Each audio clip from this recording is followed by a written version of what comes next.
أعوذ بالله من الشيطان الرجيم بسم الله الرحمن الرحيم السلام عليكم ورحمة الله وبركاته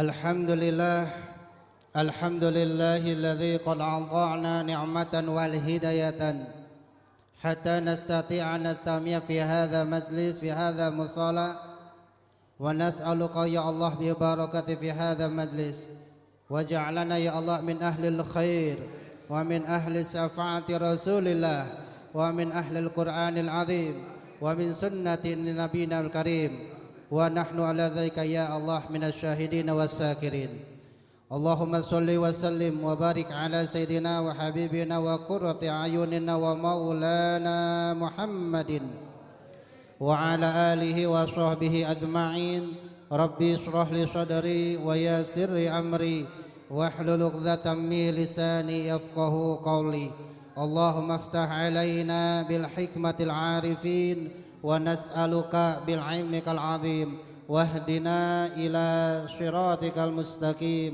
برحمتك يا أرحم الراحمين آمين يا رب العالمين ثم أما بعد.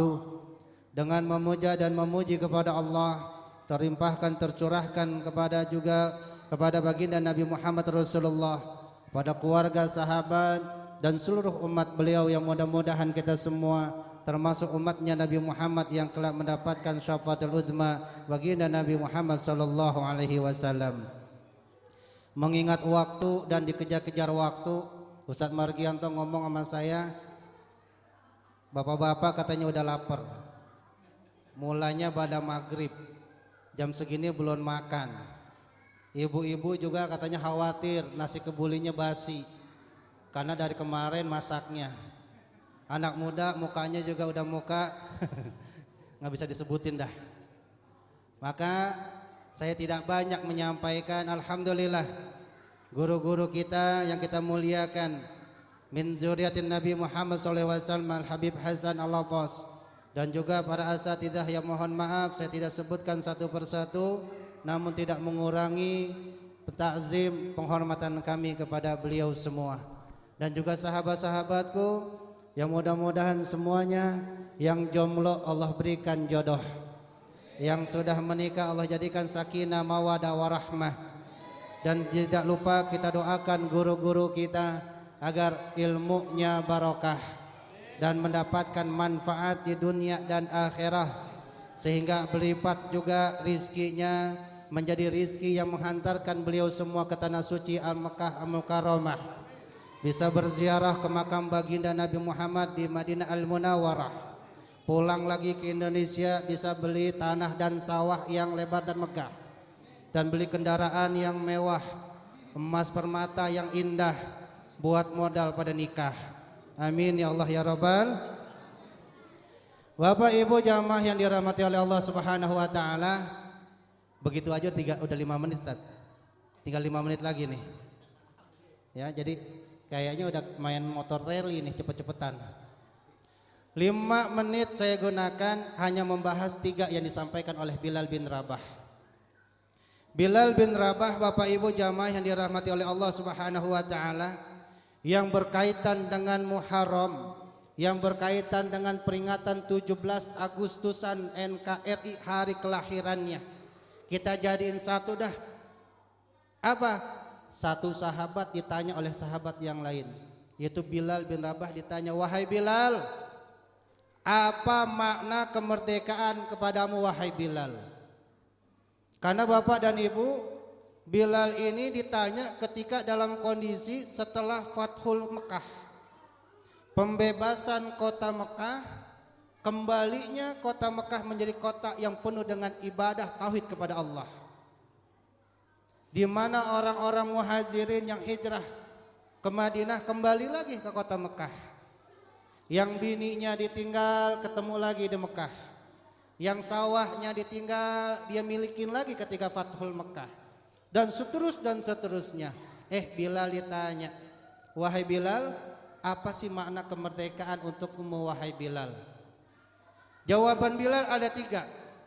Yang pertama, makna kemerdekaanku adalah aku merdeka, al-istiqlal minal jahiliyah ila tauhidiyah. Aku merdeka dari beribadah yang awalnya menyembah berhala. Aku merdeka dari kebodohan tauhidnya orang-orang dari penduduk Mekah, menyekutukan Allah dan lain sebagainya, kemusyrikan-kemusyrikan. Maka ketika Fathul Mekah, aku dimerdekakan oleh Allah dengan sebab wasilahnya Abu Bakar As-Siddiq. Aku masuk Islam, aku ikut hijrah ke Madinah, kembali lagi ke Mekah. Maka saat ini aku merdeka beribadah kepada Allah. Nggak ada lagi bu yang ngaku lagi Bilal bin Rabah untuk ibadah kepada Allah. Dulu Bilal bin Rabah kalau lagi doa itu didengerin sama tuan atau majikannya. Apa yang dibaca Bilal? Sampai satu saat Bilal pun ketemu. Ketika bermunajat kepada Allah dan mengakui masuk Islam, maka Bilal diseret, dibentangkan di padang pasir, digencet dengan batu yang besar.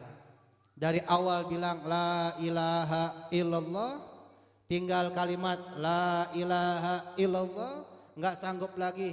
Bilal hanya mampu mengatakan Allahu Akbar, nggak sanggup lagi Bilal mengatakan Allah, nggak sanggup lagi Bilal tinggal hanya mengatakan ahad, ahad, ahad. Kemerdekaan Bilal adalah merdeka dalam beribadah kepada Allah.